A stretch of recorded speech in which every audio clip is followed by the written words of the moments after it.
The year was 1939, a time when the world teetered on the brink of a war that would engulf nations in unprecedented conflict. It was then that the SDK was purportedly developed, the Schalldämpfer Karabiner silenced carbine in English, a weapon designed not for the clamor of battlefields, but for the silence of covert operations.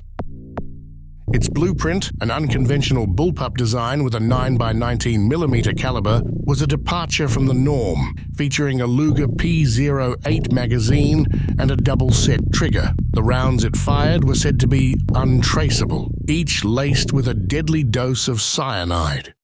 The SDK's architecture was a marvel of engineering, fitting in the category of Nazi Germany's Wunderwaffes, with the bolt and magazine nestled within the stock and the barrel stretching from butt to muzzle, largely concealed within an expansive integral suppressor. This was a weapon made not for the soldier on the front lines, but for the shadowy figure lurking in the margins of war.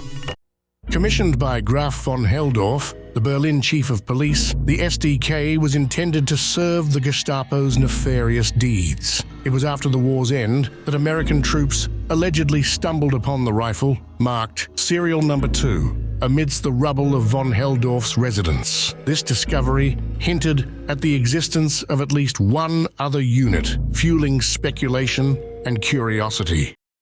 Yet the SDK's existence has been a subject of debate. The absence of concrete evidence and reliable documentation has led many historians to question whether this weapon was a product of wartime innovation or a post-war fabrication.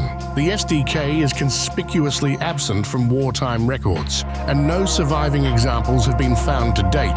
The SDK's technological sophistication suggests it was intended for specialized operations. However, the lack of any mention in official military inventories or combat reports casts a long shadow of doubt over its supposed deployment.